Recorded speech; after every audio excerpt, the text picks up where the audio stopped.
Welcome to the Ultimate Super Coach and Fantasy Sports Show.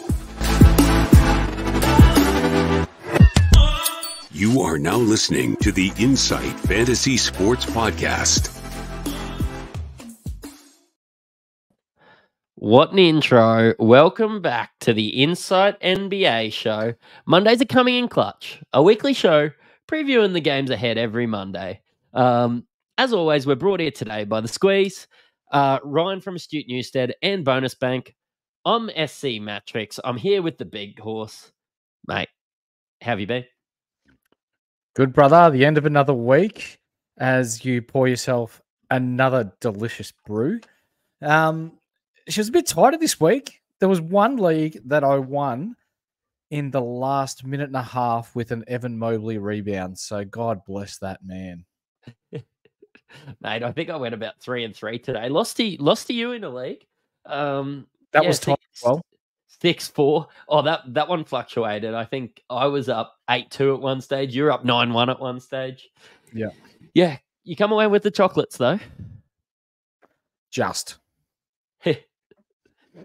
Mate, look, today on Coming in Clutch, we are going to cover today's breaking news, preview the 5 games ahead, and cover some waiver wire pickups along the way. I suppose a big one today is, ducking straight into the breaking news, which I thought we had a soundbite for, but apparently we don't. Apparently that's an NBL thing, our Australian basketball podcast. I was even going to put my jacket on, but I'm probably not Sandra Sully now. So, look, the breaking news brought here today by Ryan at Astute Newstead. Slide into our DMs and he can help you out with an obligation-free mortgage quote. I know he helped me out get my dream home. Even if you're just contacting him, looking at getting into the market, he can let you know how much you can, how much you would be able to borrow. But LaMelo Ball today was carried off the court with an ankle injury, and it's the same ankle he hurt in February that required surgery. Let's unpack this one, Mick. If he's out for an extended period, who are the beneficiaries? Oh, I think number one's got to be Terry Rozier, doesn't it? Yep. He's freshly back from injury today. We saw that once LaMelo went off, he ran the offense. So it's scary, Terry. And I think Gordon Hayward, I think he helps run the offense as well. Not necessarily side by side with Scary Terry, but when he's having a rest on the bench, then maybe you got Gordon Hayward playing that point forward role, trying to run the offense. And I know people probably don't necessarily care about my shitty leagues, but today is the day I sat on Scary Terry through his whole injury and I pulled the trigger on a trade today. That was right before the LaMelo Ball injury. You wouldn't read about it. That sucks. And for those of you out there that have been DMing us and taking advice on when to buy low on LaMelo and went ahead with that, we apologize. We didn't mean for this to happen, but it was absolutely, looking back, it was absolutely the right thing. You bought low. He came on really well. He was in some really good form, but it fucking sucks, but injuries happen. I tell you what, who you do want. You do want Scary Terry.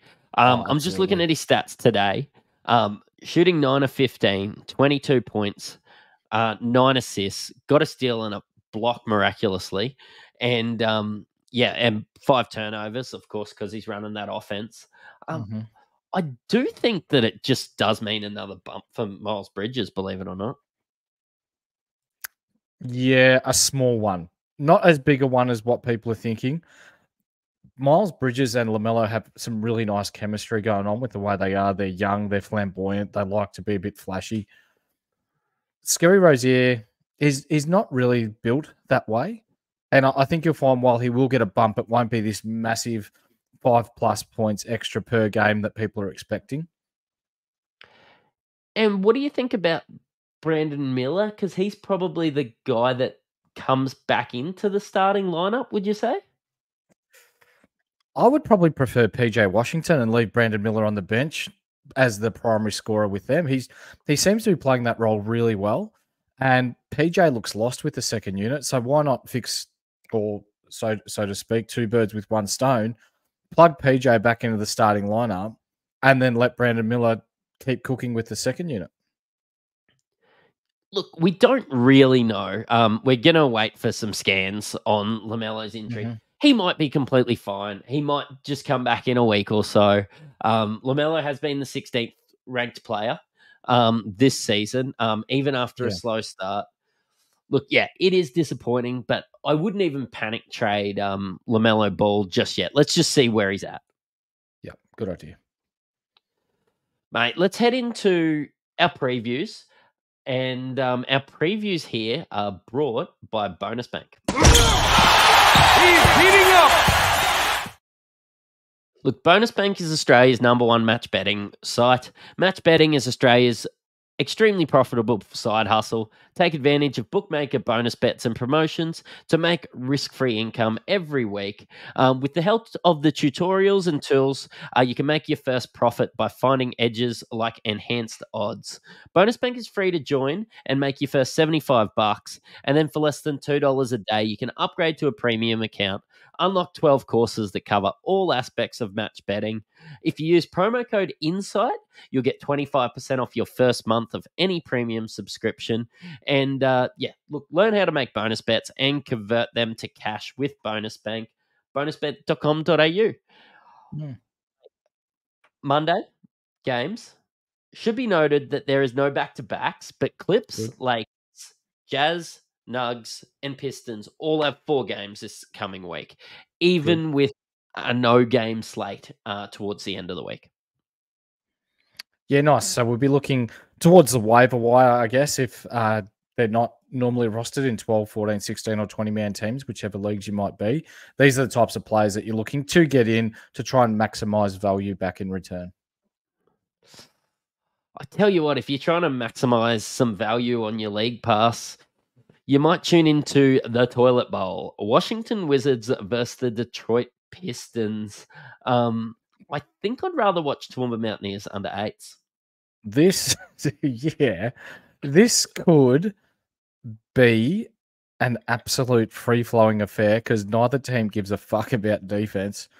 Like, if I'm talking 120s each in this game, it's just going to be free-flowing. You got Cade Cunningham, who can score at will on one end, but seems to have forgotten how to play defense on the other end, alongside Jaden Ivey, who's just as bad. And then on the other end, you've got Jordan Poole, who, when he doesn't have the ball in his hands, he does sweet fuck all. Yeah, he gets a couple of steals every now and then, but it's just going to be to and fro all game. I'm tipping Washington in this one. Yeah, look, I probably will too. Apparently Jordan Poole's a game time decision, but did miss out on the Atlanta game. Should be noted that he scored over 24 in his last 3 games. His efficiency has gone up a fair bit, and he even got 7 assists in the last game. His turnovers have been down. Jordan Poole's been playing better, and don't let anyone else tell you otherwise. You know what? If Jordan Poole's not playing, it just solidifies my pick for Washington tomorrow. They looked much more cohesive as a unit when he's not playing. One thing I did see is it wasn't Tyus Jones getting the shots with Jordan Poole out there. Tyus Jones is better with Jordan Poole out there. Only got 4 assists in the last one. He has been really good with his assists. He has been an assist streamer. As a 106th ranked player, I have seen him in waivers a little bit, and I do understand the frustration. He's been up and down. I drafted him in a lot of leagues, and you know what? He's averaged 10.9 points per game, if you want to put it into perspective. Yeah, it's not great, is it? But he's that sort of player for a reason. You know, he can heat up at a moment's notice. So while we're talking about the Washington Wizards, for those of you in our DMs that have asked us about Jared Butler, given his stat stuffing game last game for the Wizards, no, do not add him. He's not relevant. That's Mick for lose my number. Looking at Detroit, of course, you're looking at Duran, you're looking at Asar, you're looking at Cade Cunningham. Stewart should be rostered. Kevin Knox has been a little bit of a streamer, but hasn't sort of played in the last couple games, so he's sort of dropped right off. Yeah, yes. I have seen Jaden Ivey added. Now that he's made his way back into the starting unit, yes. And it's a big watch this week for Bogdanovic. Looks like he may be back.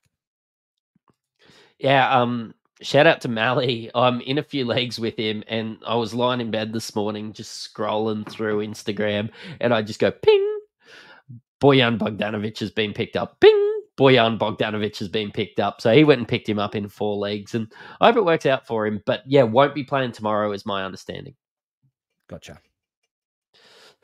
Heading over to Portland versus the Pacers, and Portland this versus could the be a Pacers. this could be a high-scoring affair. I think just as likely to be the same as what Washington and Detroit will be, with probably a little bit more defense. Not a lot more, don't get me wrong. But, geez, I love the way Tyrese runs the show there in Indiana. He's almost too good. Like, he's making everybody, like, everything's running through him outside of maybe your Buddy Hield and Miles Turner. It's actually making it hard to add anyone else because Tyrese does everything. He's got his fingers in every pie. If anyone's scoring, he's assisting. Like, I don't even know if Bruce Brown's a good ad, really. He's a tough hold if you've got him. He hasn't been very good, but I do believe things will come good for Bruce Brown. But you've just hit the nail on the head. Your Buddy Hield, threes, Miles Turner, he's been top 45 this year. He's been really good. Tyrese, he's just been amazing, though. Like, for me, almost a lock for the All-Star weekend this coming year. Mate, honestly, he's getting my vote. Yep. Having a look at Portland, Malcolm Brogdon, if he's not rostered, pick him up. If you do have him, I think if anyone's silly enough, it's an excellent sell high opportunity. Was just shy of a triple-double today. Mm-hmm. He's been good. I really like him, yeah. And Scoot started off well too.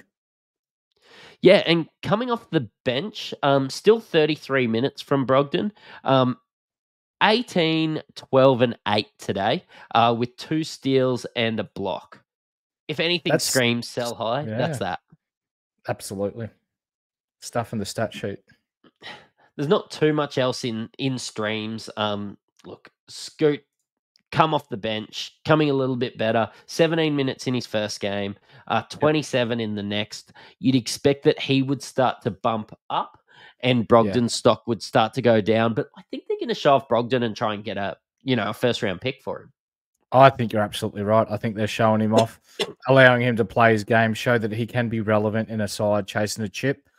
And in return, Portland are looking for draft picks here. So you'll see Brogdon on the move, and there'll be a few more pieces on the move, I'd imagine, before Feb 13th, is it? Which is the trade deadline? You have to get back to me on that.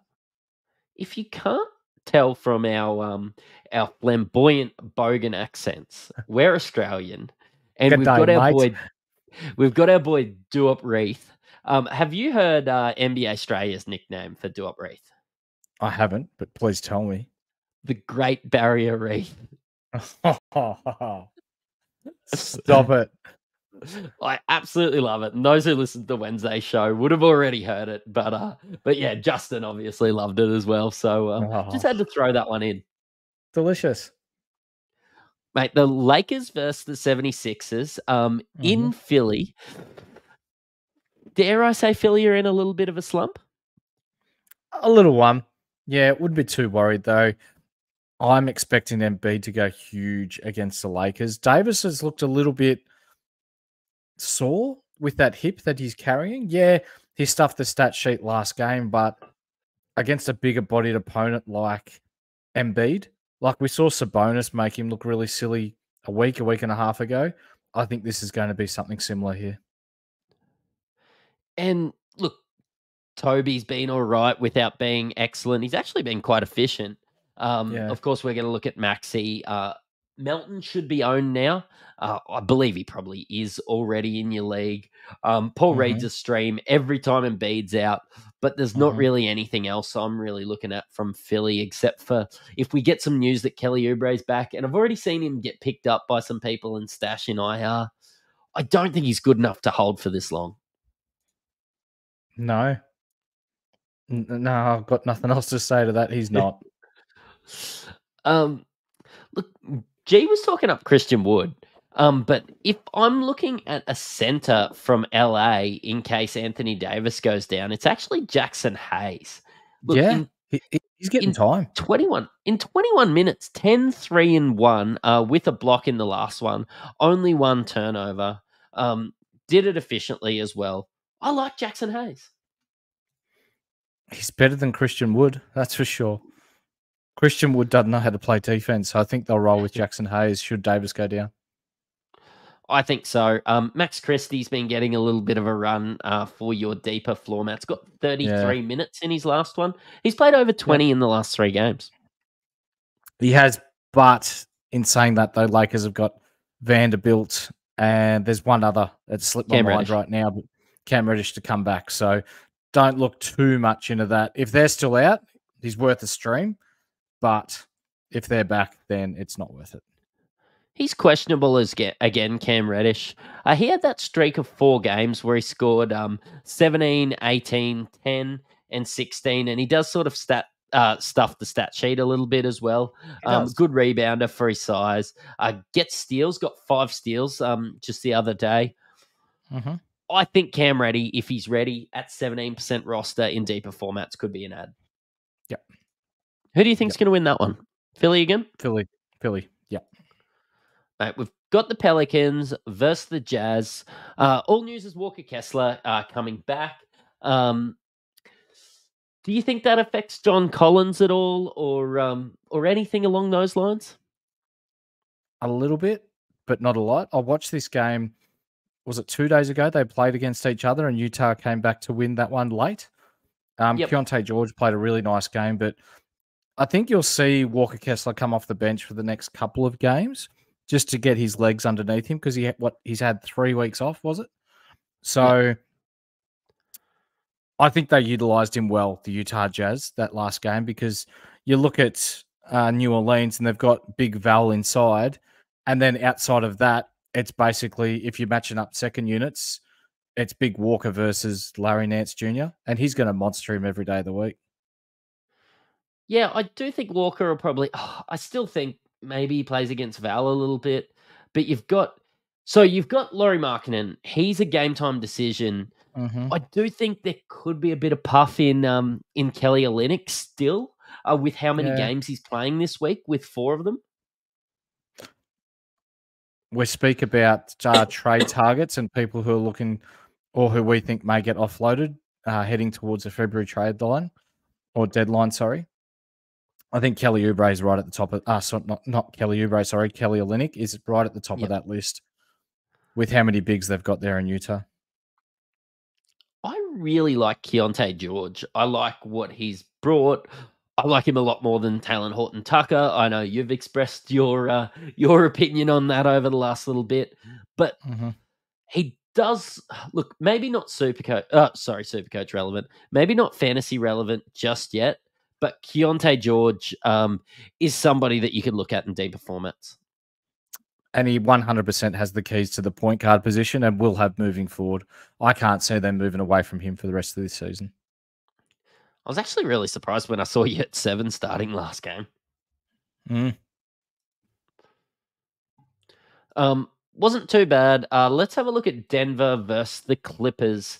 Should be noted that both of these teams have 4 games in the upcoming week. Are you looking at anyone from Denver? Not really, no. So I've just completed a trade in one league. So I picked up Aaron Gordon, and he's a day-to-day or a game-time decision. I haven't checked the updates just yet. But someone like that, he's quite consistent with games played usually. It's his first game he's missed for quite a long time. So if he's there on your waivers, I'd be snagging him pretty quickly. Outside of the starting 5, though, if it's not Christian Braun when someone else rests, there's not really anyone I'm streaming in. Reggie's still only 21% owned, which I find a little wild. In 28 minutes in his last game, 20 points, 7 rebounds, and 6 assists with a steal. I'm going to be riding. And I actually have Jamal Murray in the leagues that I have Reggie Jackson. So, yeah, I'm probably just going to ride the Reggie Jackson trade until he's droppable and I bring Jamal Murray back in. Yep. Smart. But I think it Mate, gives Coach Malone a bit of confidence that, hey, we don't have to go out there and blast Murray 30 minutes a game straight away. Like Reggie Jackson's shown that he can control that offense and do it quite well. yeah, he's been playing the pick and roll really good. But having a look at the Clippers, and Daniel Tice was the flavor, I suppose, a week ago. Come back to earth a little bit this week, and Zubac has I suppose come back as the center that you want from this team. Yeah. What do you see from these guys? Like Paul George is the clear number one. You've got Harden and Kawhi as 1A and 1B maybe, and then you've got Russell Westbrook. Hey, I want to ask you about James Harden. We've seen last year that he's experienced his first real regression, pretty much from being a superstar, and this year he's even worse. Do you think it's just a slow start because he hasn't had a preseason, or do you think this is the new norm now for James Harden? I think that he will have a regression, but he's not as bad as what he's been showing so far. Okay. He hasn't even been that bad. Like in 28 minutes, yes, he shot the ball poorly. He shot the ball poorly all the time, but I think that he's got the best play. I say the best players around him. He did play with KD and Russ, but he's got some of the best guys he's ever had around, and he's sharing the ball still really well. I think he's just like after 8 shots, he's allowed to put it away now, which he's never been able to do. I think we're going to see our worst fantasy season for Harden, but I think that there's an opportunity that we see a really good version of Harden as long as he can keep it together in the locker room. Yeah, that's right. He needs to learn that it's not all about him. You're right. I did really like Terrence Mann coming into the starting lineup. Probably not for fantasy so much, even though he scored 17 points in his last game in 32 minutes. But just for the makeup of the team, it let Russ be Russ a little bit more. And when the other guys were sitting, I'm a bit of a Norman Powell guy. I just like what he brings. 15 and 20 in his last couple games. I was going to say, he's been on a bit of a heater, hasn't he? He's been playing well. Definitely a streamable option. He is. He's a flamethrower. The man cooks. Look, Bones Highland out of the rotation. I know that he was rostered a little bit earlier on, but yeah, it is what it is. And have you seen the shit that he's coming out with in the social media world? How he doesn't think the Nuggets are going to give him his championship ring? Yeah, I don't really get it. It almost sounds like he's still a young player. Yeah, it sounds like he's probably a 6-pack short of a slab at the moment. He needs to mature a little bit. Yeah, like he's still a young player. Just know your place. You know what? If you do work hard, he will get a run for this team. There's no way that Harden, Kawhi, Westbrook, and Paul George don't go through the season unscathed. He's probably the next man up. Like, I'm not seeing much else from the point guard position for these guys. No. Just stay in your lane, train hard, and work your way back into the rotation. And ladies and gentlemen, that's Coach Matrix giving you fantastic advice. Look, yeah, I have coached before. Hammer and I were just talking about it in our last NBL podcast. Mainly how I had to coach where every time he got ejected. So yeah, good. Mate, let's have a look at the waiver wire targets at the moment through Yahoo. Let's do it. Target acquired. 5,000 people have dropped Craig. Our boy Craig Porter Jr. Yeah, that was disappointing. He didn't get a run today. He's been playing really well. Yeah, 17 minutes in the previous game. Didn't get a run today. Look, I thought they would have kept playing him. That was elite when I saw him play against Philly the other day. I think I did a podcast with you or Justin after that one. I was really impressed with his maturity at his age. And maybe it was just his name. Like my father-in-law's name's Craig. Just seems like a wise guy. Yeah. He impressed me. I watched a couple of games where he's he's only 6'3" and he's driving at the rim against the trees and, bodying him up and creating that separation after contact. And I think Cleveland have probably done themselves a little bit of a disservice here because now the league can see that this kid can play. They're going to get some trade offers for this guy, I reckon. Look, I wonder. Look, you don't really know. Like maybe, maybe he had a niggling injury or something, and Craig Porter Jr. isn't worth bringing up in the injury report or something like that. You don't really know. I do expect to see him in a little bit, but I do also understand people dropping him after did not play coach's decision on the scorecard. For sure. Terrence Mann, we've just mentioned him. 4 games in the next week. The first one is tomorrow.